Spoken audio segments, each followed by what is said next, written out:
There's nothing better than having a jar of homemade convenience ready to go on a busy day. While I'm warming up this beef stroganoff, I'll tell you just how easy it is to have comforting, ready-to-eat meals right on your pantry shelf. In today's video, I'm walking you through the step-by-step process of pressure canning beef stroganoff. I'll be also showing you how I use a standalone electric coil burner to do some of my canning with. It's a great option if you have a glass top stove and don't feel comfortable using it. And once all the jars are sealed and stored away, Howard will be here to give a taste test. So let's head to the kitchen and get started. I'm using the recipe out of the all-new Ball Book of Canning and Preserving. And you can find it on page 275. And if I can find it on the internet, I'll link that recipe. And I cannot copy it as my own recipe because it's copyrighted. And here's my tip for, since the recipe is per jar, I have written down what I need for each jar, since in the book it's written for every 2 jars. This way I have a checklist of what I put in and what I don't have to forget it that I've put in. Every day is shining like today. You be rising, I can say I have seen mountain heights and some valleys where I've shown some baggage, felt the weight of some burdens, carried shame, cried in pain, took the lies and put them on me. I will leave it at the altar, God. Somebody referred to this in my comments as a manicotti noodle when I showed you this the last time. You just need to cut the end off there where the roots are, stick it in the sleeve, and just rub it back and forth a few times. And boom, your garlic is peeled. Since the Ball Book says they want the garlic sliced, the easiest way I find is my Pampered Chef garlic slicer or veggie slicer. It just has 2 blades in the bottom and you just turn it. I'm not going to slice the garlic right now. I'm just going to do it when I'm about to put it into the jar. For this recipe, I'm using sirloin steak that I cut into 2-inch pieces, sliced mushrooms that I bought pre-sliced and washed at the store, and diced yellow onions. We'll also need tomato paste, canning salt, Worcestershire sauce, thyme, parsley, and our sliced garlic. Then you want to add beef stock at the end. So I have my canner at a low temperature with lukewarm water in it, and I've added 3 quarts of water to it. And see my assembly line here. I have a measuring cup for each of my vegetables and a tablespoon or a teaspoon for all my herbs and spices and sauces. And then over here in my sink, I have my quart jars and my lids and rings all soaking in the soapy water.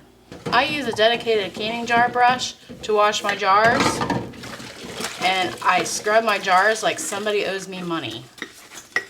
And I do mean owe me money. You just want to make sure they're clean and make sure there's nothing that's going to compromise the jar from cracking in your canner. So there's no chips or cracks, and make sure there's nothing on the rim. Then you want to rinse your jar.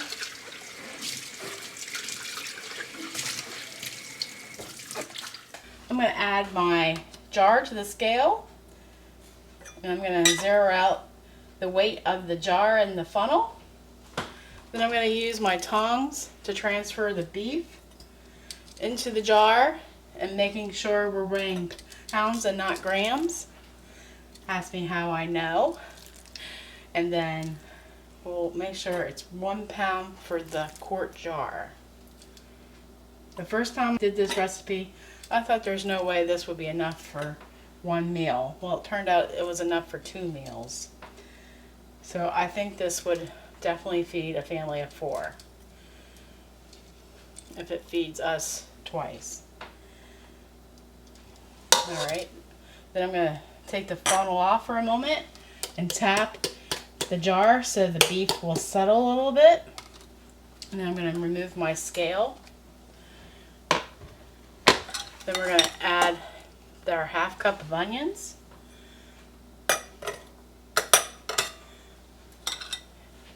And our 1/2 cup of mushrooms.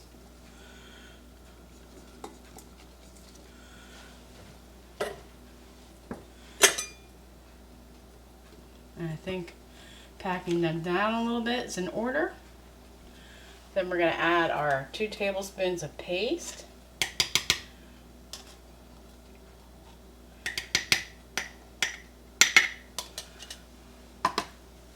Our teaspoon of canning salt.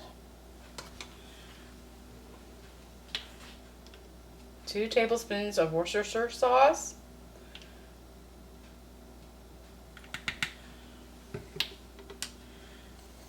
A teaspoon of thyme. A teaspoon of parsley. And our garlic. I love using this Pantry Chef slicer. I think it's retired. I got it when I ordered a bar pan from a lady off Facebook Marketplace. So it fits right over that mouth of the jar. I'm just going to turn it until it's done slicing. And voila. So then we're going to add our beef broth.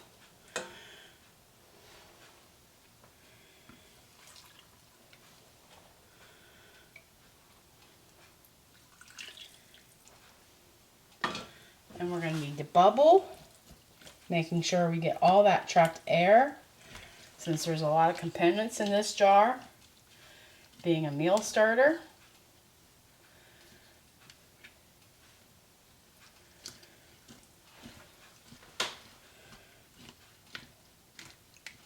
Then we want to measure that 1-inch headspace. And I think we're good. Then we're going to take a clean paper towel and wipe our rim. And add our fabulous Farmhouse lid that I love so much. I rarely have a false seal or a jar that doesn't seal in the canning process with these lids. So you want to go fingertip tight, which meaning you can't tighten it anymore with a loose grip. Then we're going to add this to the canner. And the future me is going to thank me in the future, let me tell you, especially with summer coming and late nights in the field. Now that I have my canner full with 7 quarts, I'm going to place the lid on. I'm going to make sure my gasket's in properly. Ask me how I know. That's very important. And make sure your vent pipe hole is clear of any debris. And then I want to make sure my pot's on the right direction. This arrow should be on your right side when you're putting the lid on. Line up this arrow with that arrow. We're going to make sure these 2 arrows line up and the lid should just close very easily. Now we're going to place our stove on medium-high heat until we get a steady stream of steam coming out of this vent pipe. Now that we have a steady stream of steam coming out of the pressure canner, we're going to set a timer for 10 minutes.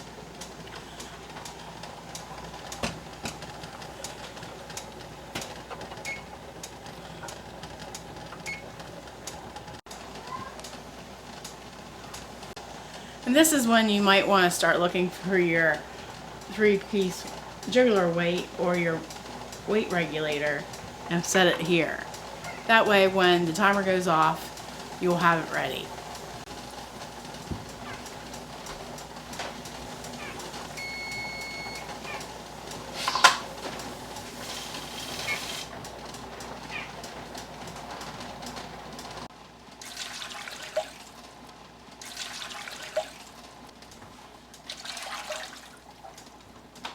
For Christmas, my husband got me this Kaku electric coil burner. It's a CSR 3T3 model. It's 1500 watts and it runs on 120 volts AC. This is actually my second time using it and I have to say it really works well. It's especially handy when I've got more than one canner load to do. The electric coil is just the right size for pressure canning, but you do want to make sure your pot fits correctly. The coil should be at least 7 inches wide and no more than 4 inches smaller than the base of your canner. So far, this burner has made the process a lot more convenient.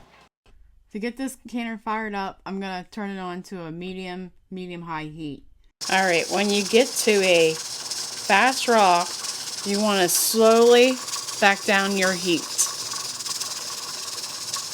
People were questioning me this during January, so I had to look it up and make sure I was telling you the truth. And that's how. You want to make sure this is a slow, steady rock before you set your timer. That is what you call your sweet spot on your stove, if you have electric coil stove. You will want to just slowly back down your heat. So the steam is coming up, so we're going to time it for 10 minutes. It took maybe 20 minutes to get up to this part. So I just added my pressure weight, so we'll wait till it gets to 10 psi and it start jiggling for us. That's when we'll set our 75-minute timer.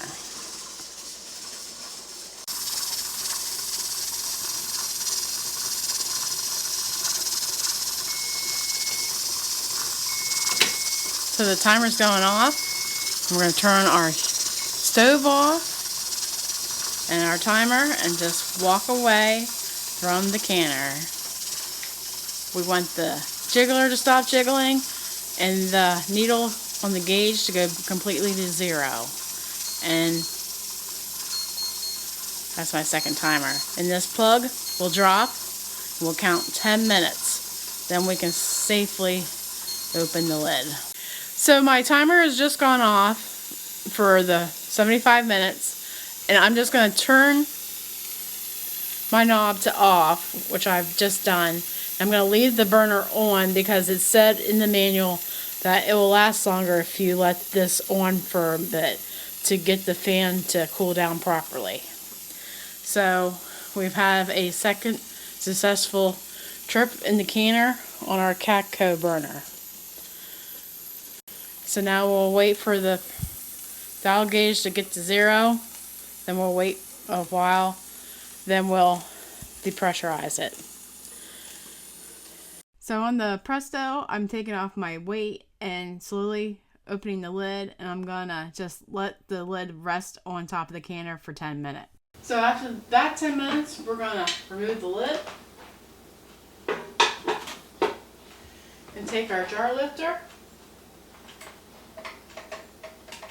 Pull these jars out one at a time and make sure you don't tip them so they don't spill out juices out the side and ruin your seal. Most of these I've already sealed,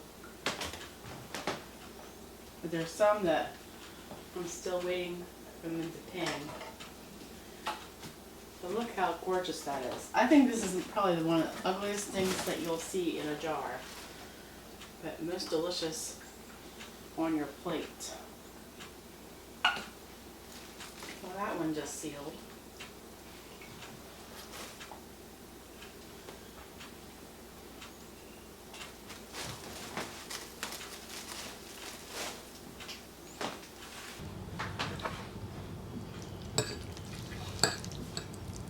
Looks good. Thank you.